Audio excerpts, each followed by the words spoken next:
The Harley X440 made a huge splash when it was launched. But is it actually the kind of bike most people imagine a Harley to be? Has the recent price drop made it a better buy? And now that the updated X440T exists alongside it, does the Harley 440 platform suddenly make a lot more sense? I'll answer all of that in this video. Welcome everyone to my X440 review.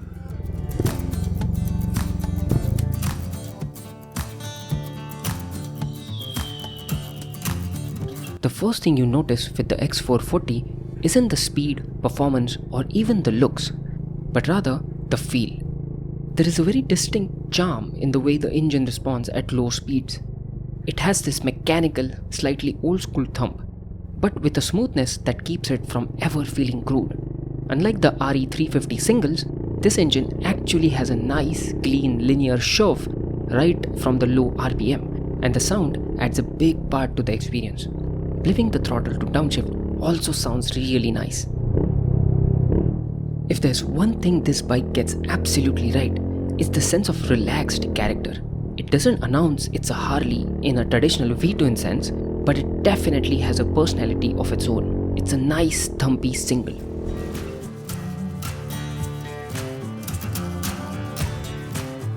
Visually, the X440 is a very appealing motorcycle.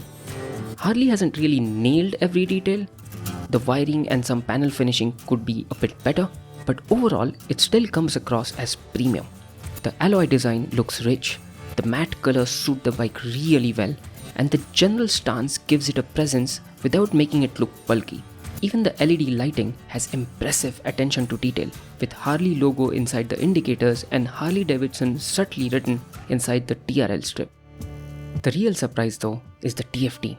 For a display this tiny, it has no right being this legible. The layout is clean, the colors are crisp, and it stays perfectly readable even under harsh sunlight. The little red taco band at the top adds character too. The gear shift prompts aren't always in the natural riding RPM range, but as a whole, the display punches far above its size class. The engine has genuinely usable torque at the bottom, and the delivery is smooth and linear. It's not a bike that vibrates a lot like the old 350 singles. The vibrations that are present are mild, characterful, and mostly show up when you really try to push the bike harder than it wants to be ridden. In the city, the X440 is a very enjoyable motorcycle.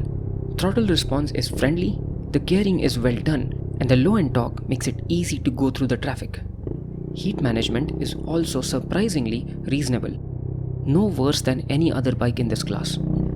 Out on the highway, the X440 is comfortable around 100 km/h zone. It feels stable, predictable, and relaxed. Push past that and the charm starts to fade. It's simply not built for high-speed touring. The handling remains neutral throughout. Ride comfort leans towards the softer side. Small bumps disappear easily, but bigger hits expose the suspension's limits. Bottoming out and occasional scraping do happen, especially with heavier riders or a pillion. The seat follows the same pattern, plush and friendly for shorter rides, but it begins to fatigue you on longer stints. That said, because the footpeg position isn't a full cruiser layout, it's still far more comfortable over long distances than traditional Harley cruisers. As for after-sales, the quality varies quite a lot. Harley service centers are solid, but Hero Premia not so much. If you're near a Harley outlet, ownership feels far more confidence-inspiring. Overall, the X440 performs better than you would expect from a retro-ish single, but it never pretends to be anything other than a relaxed, matured motorcycle that's happiest within its own calm rhythm.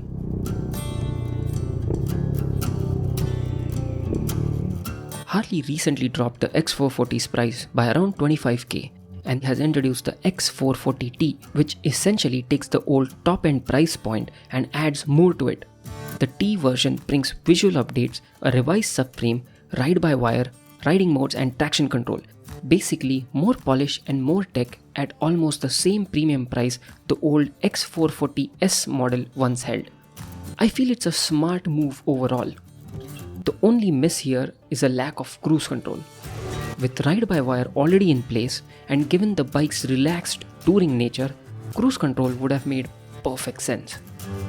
Let me know if you want me to test the X440T specifically and compare how different it feels compared to the standard X440. The X440 is for riders who prefer a relaxed, characterful motorcycle over outright performance. It has a calm, mechanical feel with a distinctive thump, and the recent price drop makes it even easier to justify. What do you think of the 440 and Harley's new 2 model strategy? Drop your thoughts below.